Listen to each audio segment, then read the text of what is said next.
অন্নপূর্ণা যোজনার স্ট্যাটাস আবারও দেখা শুরু হয়ে গেল। যদি টাকা না পেয়ে থাকেন তাহলে প্রথমেই আপনারা গুগলে আসবেন এবং এসে socialsecurity.wb.gov.in লিখে সার্চ করবেন। তারপর প্রথমেই এই ওয়েবসাইটে ক্লিক করবেন। তাহলেই দেখবেন সেই ওয়েবসাইট চলে আসবে যেখান থেকে আপনারা আগে আবেদন করেছিলেন বা আগে আপনারা এখান থেকে স্ট্যাটাস চেক করতেন। তো সেটা আবারও চলে এসেছে সিটিজেন পোর্টালটা। তারপর অ্যাক্সেস সিটিজেন পোর্টাল অপশানে ক্লিক করবেন। এখানে ক্লিক করার পর আপনাকে যেটা করতে হবে সেই আগের মতন আপনাকে আপনার যে জেলা সেই জেলাটা প্রথমে এখান থেকে সিলেক্ট করতে হবে।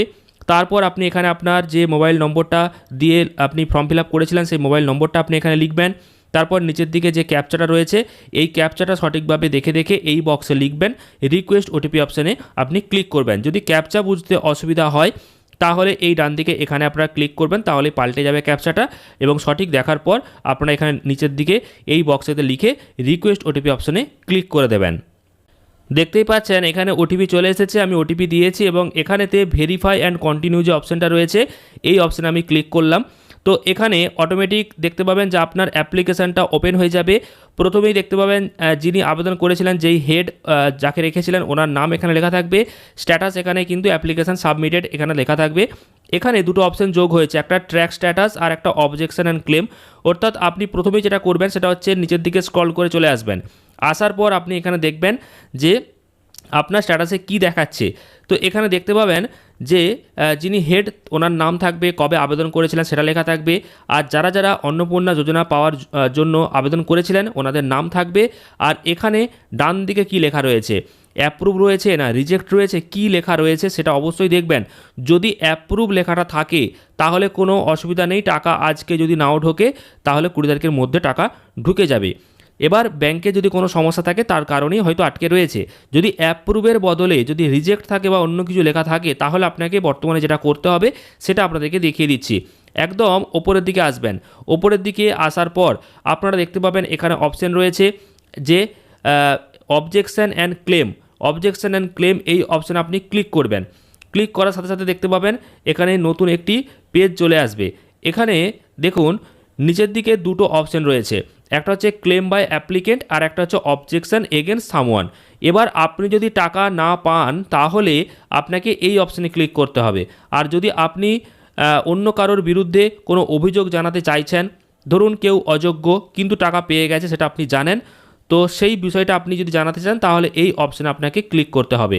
তো প্রথমে অভিযোগ কী করে জানাবেন অন্য কারোর বিরুদ্ধে সেটা দেখিয়ে দিয়েছি। তারপর যদি আপনি টাকা না পান তাহলে আপনি কি করবেন সেটা আপনাদেরকে পরবর্তীতে দেখাচ্ছি।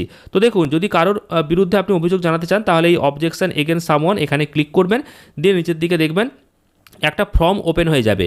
এই ফর্মটা কি না আপনি অভিযোগ জানাচ্ছেন, আপত্তি জানাচ্ছেন, সেক্ষেত্রে এখানেতে প্রথমেই নেম অফ দ্য অবজেক্টর অর্থাৎ যিনি আপত্তি জানাচ্ছেন অর্থাৎ আপনি জানাচ্ছেন তাই আপনার নাম আপনি লিখবেন, আপনার বাবার নাম আপনি লিখবেন। আর এখানে আপনার জেলা থাকবে, এখানে আপনি গ্রামে বসবাস করলে এখানে রুরাল, আর যদি আপনি শহরে হয়ে থাকেন তাহলে আরবান, এই অপশানটাতে ক্লিক করবেন। আর এখানেই জানিয়ে দিচ্ছে আপনার তথ্য কিন্তু সম্পূর্ণ গোপন থাকবে। আপনি আবেদন মানে অভিযোগ জানাচ্ছেন বলে এই নয় যে সরকার আপনার নামটা জানিয়ে দেবে যার বিরুদ্ধে অভিযোগ জানাচ্ছেন তাকে, এমনটা নয়। তো এখানে আর তারপর আপনি আপনার যে ব্লক সেই ব্লকটা এখানে সিলেক্ট করবেন, গ্রাম পঞ্চায়েত হলে গ্রাম পঞ্চায়েত এখানে সিলেক্ট করবেন এবং যার বিরুদ্ধে আপনি আপত্তি জানাচ্ছেন ওনার যদি অ্যাপ্লিকেশন নম্বর আপনার জানা থাকে তাহলে অ্যাপ্লিকেশন নম্বরটা আপনি এখানে লিখে সার্চ করবেন বা যিনি হেড রয়েছেন ওনার নাম লিখে আপনি এখানে কিন্তু সার্চ করতে পারেন।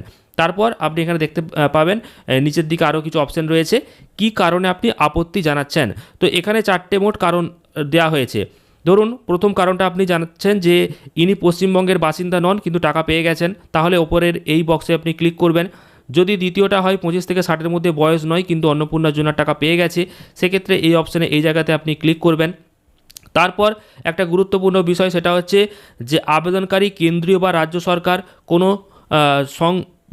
সংবিধিবদ্ধ সংস্থা, সরকারি উদ্যোগ, পঞ্চায়েত পৌরসভা সংস্থা, স্থানীয় সংস্থার অধীনে নিয়মিত কর্মচারী বা পেনশন পাচ্ছে, স্থায়ী চাকরিতে নিযুক্ত বা সরকারের সাহায্যপ্রাপ্ত প্রতিষ্ঠানে শিক্ষকতা করছেন।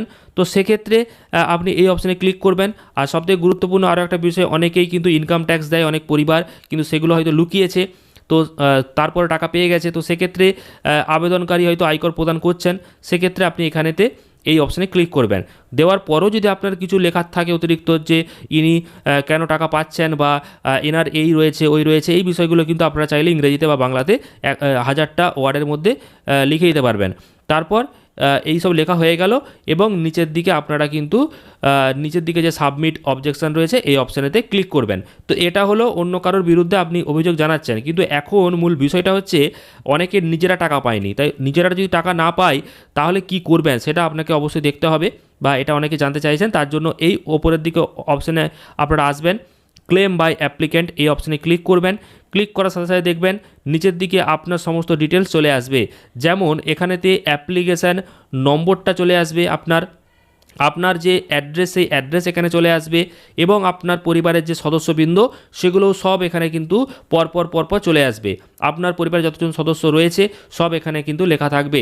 এবার এদের মধ্যে যারা অন্নপূর্ণা যোজনার জন্য আবেদন করেছেন তাদের কিন্তু এখানেতে পাশে কিন্তু টিক চিহ্ন থাকবে বা কাটা চিহ্ন থাকবে রিজেক্ট হলে। তো সেক্ষেত্রে যারা পায়নি তো তাদেরকে আপনি এখান থেকে সিলেক্ট করবেন। ধরুন ইনি পাচ্ছেন না, তো এনার এখানে কিন্তু বক্স রয়েছে, বা ইনি পাচ্ছেন না এখানে বক্স রয়েছে, যিনি পাচ্ছেন না ওনাকে এভাবে সিলেক্ট করবেন। সিলেক্ট করার পর নিচের দিকে আসবেন, কেন পাইনি আপনার দাবিটা কি সেটা আপনি এখানেতে লিখবেন।